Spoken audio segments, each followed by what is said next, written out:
Friends, हम सभी ने क्रिस 3, आयरन मैन जैसी मूवीज़ तो देखी ही है और इन सब फिल्मों में टेक्नोलॉजी को जिस लेवल पे दिखाया गया है कि इंसान को सोचने पे मजबूर कर दे कि क्या ऐसी कोई टेक्नोलॉजी हमारे रियल लाइफ में देखी जा सकती है। कि जैसे आयरन मैन मूवी में टोनी स्टार्क के चेस्ट में एक आर्क रिएक्टर फिट किया जाता है और टोनी स्टार्क के अंदर सुपर नेचुरल पावर आ जाती है और पूरी मूवीज़ में क्या क्या हरकतें करते हैं वो तो हम सभी ने देखा है।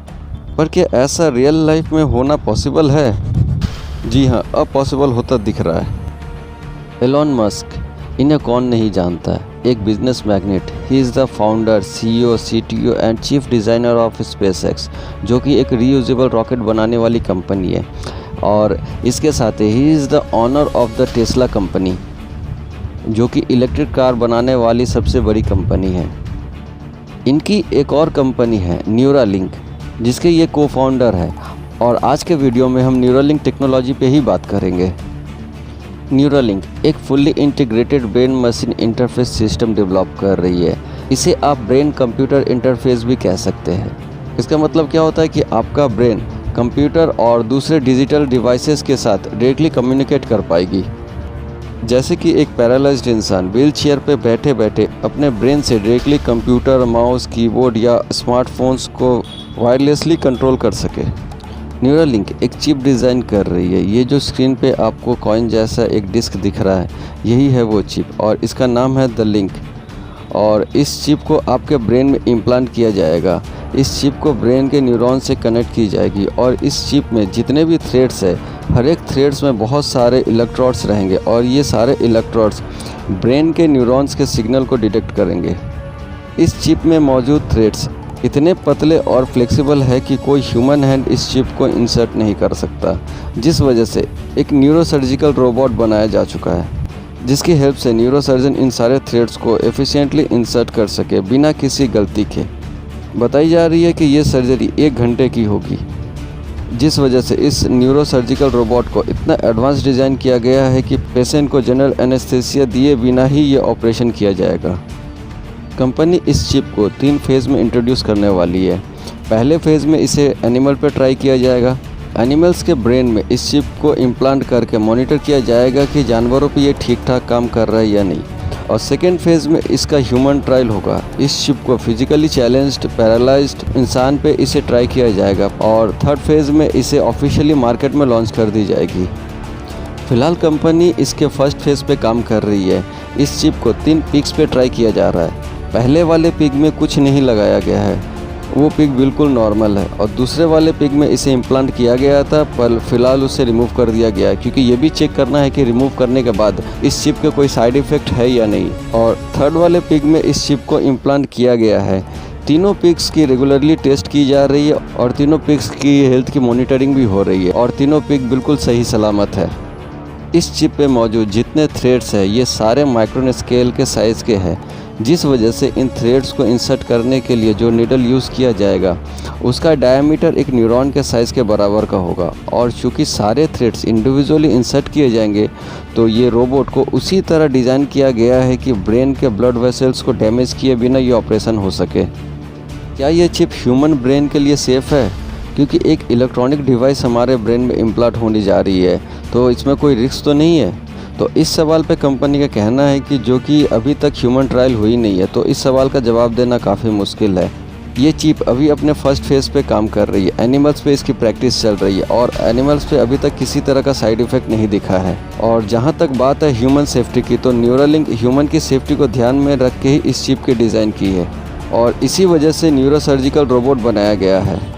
ये रोबोट उन सारे इलेक्ट्रोड्स को ब्रेन में इंसर्ट करने में कैपेबल है।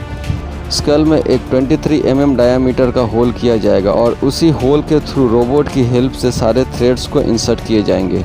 1024 वायर्स हमारे खोपड़ी में इम्प्लांट किए जाएंगे, जो ब्रेन के न्यूरॉन से कनेक्टेड रहेंगे और सिग्नल ट्रांसफ़र करेंगे। ब्रेन में होने वाली न्यूरल एक्टिविटीज़ को रिकॉर्ड करके उस इंफॉर्मेशन को डिकोड करेगी और ब्लूटूथ के थ्रू उस इंफॉर्मेशन को सिस्टम में भेजेगी और सेम वे में कोई भी डेटा सिस्टम से हमारे ब्रेन तक पहुंचाएगी। इस चिप का सबसे इंटरेस्टिंग पार्ट यह है कि यूज़र चाहे तो अपने मेमोरीज़ को सिस्टम में स्टोर करके रख सकती है और जब चाहे उस डेटा को वापस अपने ब्रेन में ले सकती है। तो सोचिए, अगर किसी इंसान की मेमोरी चली जाती है या याददाश्त खो जाती है तो वो उस सिस्टम से अपने स्टोर्ड मेमोरी को रिकवर कर सकते हैं। और अगर कोई इंसान कोमा में चला गया है तो उस इंसान के साथ आप कंप्यूटर या मोबाइल के थ्रू कम्युनिकेट भी कर सकते हैं। और जहाँ तक मेमोरी रिकवरी की बात हो रही है तो आप चाहे तो एक इंसान की मेमोरी दूसरे इंसान में भी ट्रांसफ़र की जा सकती है। इस चिप की एक और ख़ासियत है, जैसे जैसे यूज़र की प्रैक्टिस इंप्रूव करती जाएगी, अकॉर्डिंगली इस चिप के एडेप्टिव डिकोडिंग एल्गोरिदम्स इंप्रूव होती जाएगी और धीरे धीरे user at the same time multiple devices के थ्रू कम्युनिकेट कर सकेंगे। और ये सारे iOS डिवाइसेस को कंट्रोल करने के लिए कंपनी एक ऐप डिज़ाइन की है जिसका नाम है द न्यूरालिंक। ये ऐप आपके ब्रेन से वायरलेसली लिंक्ड रहेगी। इस ऐप के थ्रू आप कीबोर्ड, माउस और अदर डिजिटल डिवाइसेस कंट्रोल कर सकेंगे। ये ऐप आपको गाइड भी करेगी एक्सरसाइज के थ्रू कि कैसे इस डिवाइसेस को कंट्रोल किया जाता है। न्यूरालिंक साइंटिस्ट इस चिप को और इम्प्रूव करने के लिए दिन रात काम कर रही है। पहले इस चिप को दूसरे तरीके से इम्प्लांट करना था। पहले इस चिप को कान के पीछे इम्प्लांट करना था और इसके साथ कुछ वायर भी अटैच्ड थे, लेकिन अब इस चिप को वायरलेसली खोपड़ी के इस हिस्से पे फिट की जाएगी। इस चिप की बैटरी लाइफ 1 दिन की होगी। Impact inductive charger wirelessly linked रहेगी और इस चिप को चार्ज करेगी। अब सवाल यह आता है कि क्या इस चिप का इस्तेमाल सारे लोग करेंगे? तो ऐसा है कि जब ये चिप लॉन्च होने के लिए पूरी तरह तैयार हो जाएगा तो सबसे पहले इस चिप का इस्तेमाल उन लोगों पे किया जाएगा जिनको इस चिप की बहुत ज़्यादा ज़रूरत है, जैसे पैरालाइज्ड इंसान, अंधे लोग, पेशेंट्स जो कोमा में चले गए हैं। इन सब पे पहले इस चिप का इस्तेमाल किया जाएगा। सोचिए, अगर कोई इंसान कोमा में चला गया है और इस चिप को अगर उसके ब्रेन में इम्प्लांट किया जाए तो उस पेशेंट के ब्रेन में क्या क्या चल रहा है, वो क्या सोच रहा है, उसकी हेल्थ की क्या प्रोग्रेस है, ये सब जान सकते हैं। अब सवाल आता है इस चिप की सिक्योरिटी का। तो कंपनी का कहना है कि सिक्योरिटी को ध्यान में रखते हुए ही इस चिप को प्रोग्राम किया गया है ताकि कोई भी अनवांटेड एक्सेस ना हो सके। स्ट्रॉन्ग क्रिप्टोग्राफी, डिफेंसिव डिज़ाइनिंग और एक्सटेंसिव सिक्योरिटी ऑडिटिंग, चिप के हर लेयर पे सिक्योरिटी प्रोग्राम की गई है। फ़िलहाल तो ये चिप अपने फर्स्ट फेज़ पे काम कर रही है और मोस्ट प्रोबेबली नेक्स्ट ईयर इस चिप का सेकेंड फेज़ भी शुरू हो जाएगा। तो फ्रेंड्स, आज के वीडियो में बस इतना ही। अगर आपको हमारा आज का वीडियो पसंद आया हो तो इसे लाइक ज़रूर करें और अगर आप इस चैनल पे नए हैं तो सब्सक्राइब करना बिल्कुल ना भूलें। तो मिलते हैं नेक्स्ट वीडियो में। Till then take care, good bye.